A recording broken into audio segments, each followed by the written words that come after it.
Odisha agriculture department तरफ एक नुआ रेजुमेंट बाहरी आपण मैंने जदि एथिरे आवेदन करिया को चाहूचंती तेबे आपण वीडियो को आग को देखंतु मु आपण को ए वीडियो रे कहबे आपणकर कौन सब क्वालिफिकेशन रहिबा दरकार या सहित आपणकर कोठी पोस्टिंग हबो आपणकर एज लिमिट कौन हबा दरकार आपण मानकर सैलरी केते रहिबो ए सब विषय रे आपण मानक पूरा डिटेल्स रे कहबी आपणकर जदि टिके भी जानिबार इच्छा अछि तेबे आपण माने वीडियो को आग को देखा पड़ो।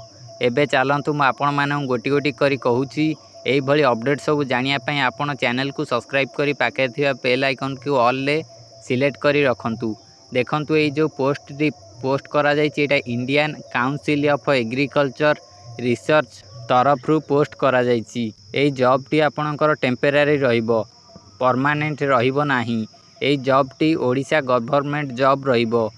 एथिरे आपणकर पोस्ट कौन रोची देखंतु ग्रेजुएट असिस्टेंट आ गोटे रोची एग्रीकल्चर फील्ड ऑपरेटर दुईटी पोस्ट रोची। आपणकर एप्लिकेशन मोड कौन रहिबो walk in interview application mode रहिबो। अप्लाई करि परिबे ओडिशा रो समस्त कैंडिडेट। प्लेस ऑफ पोस्टिंग रहिबो आपणकर कटक रे। इंटरव्यू डेट रहिछि 18/6/2024 आउ 28/6/2024 मेल फीमेल समस्ते अप्लाई करि परिबे। एठी देखंतु आपणकर एज लिमिट केते हेबा दरकार देखंतु मैक्सिमम एज रहिछि 50 रु 55 और मिनिमम एज रहिछि 18 रु 21। या पर देखंतु आपनको सैलरी केते मिलिबो देखंतु ग्रेजुएट असिस्टेंट जो माने सेमानंकु 24,000 पर मंथ मिलिबो प्रति मासरे 24,000 टंका ग्रेजुएट असिस्टेंट मानंकु मिलिबो। या सहित एग्रीकल्चर फील्ड ऑपरेटर जो माने सेमानंकु पर मंथ 18,000 टंका मिलिबो।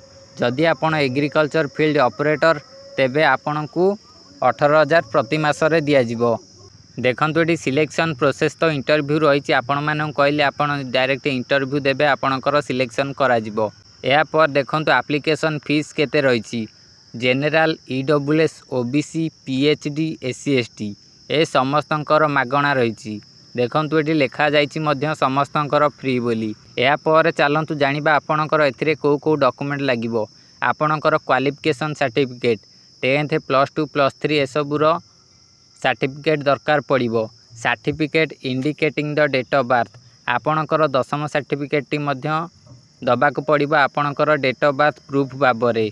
एहा सहित आपणकु दुईटी कलर पासपोर्ट साइज फोटो दबाक पड़िबो और आपणकु कास्ट सर्टिफिकेट दबाक पड़िबो। कास्ट सर्टिफिकेट आपण ऑनलाइन माध्यम रे करि परिबे। एहा सहित आपणकर जे कोनोसी एक्सपीरियंस सर्टिफिकेट रहिछि ताहाकु मध्य आपण देई परिबे। एहा पर देखंतु इंटरव्यू डेट केबे रहिछि देखंतु ग्रेजुएट असिस्टेंट जो माने तांको पय इंटरव्यू डेट रहिछि 18/6/2024 10टा AM रे 18 तारिख दिन 10टा AM रे ग्रेजुएट असिस्टेंट मानक पय इंटरव्यू डेट रहिछि और जो माने एग्रीकल्चर फील्ड ऑपरेटर तांको पय 28/6/2024 रो 10टा AM रे रहिछि।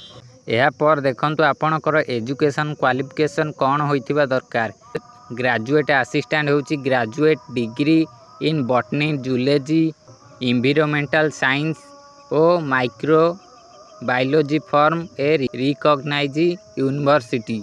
एहा सहित देखंतु 2 नंबर रे एग्रीकल्चर फील्ड ऑपरेटर सेटा रहउची matriculation with +2 vocational in agriculture related subject or. जदि आपणकर क्वालिफिकेशन एया थिबो तेबे आपण एथिरे जॉब पाई परिबे। मु आपण माननकु सब किछि कहिदेली जदि आपणकर किछि जानिबार अछि तेबे आपण कमेंट करंतु। एहा सहित ए वीडियो को गोटे लाइक मध्य करंतु।